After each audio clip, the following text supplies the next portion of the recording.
There is an explosion of life. Millions of birds arrive from the south. In the 24-hour daylight, they can feed around the clock.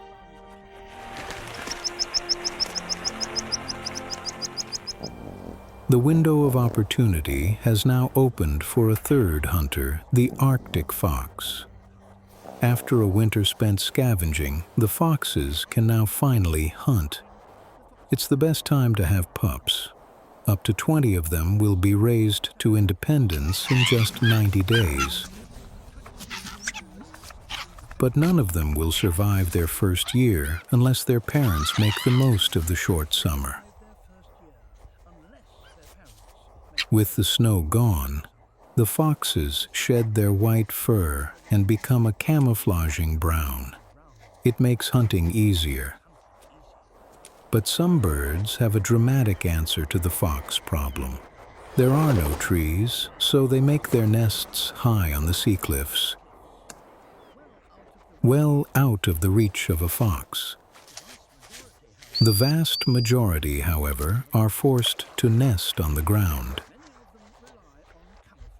Many of them rely on camouflage. Educts slow their heartbeats, which helps them avoid detection. Others have no need to stay out of sight.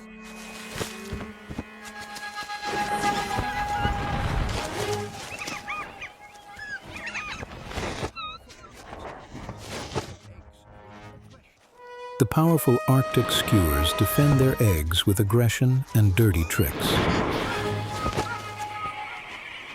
There are other options for the fox. Each year, upwards of 30 million little orcs come to the Arctic. Their answer to the fox problem is to hide deep among the boulders. Running at the orcs is not the answer.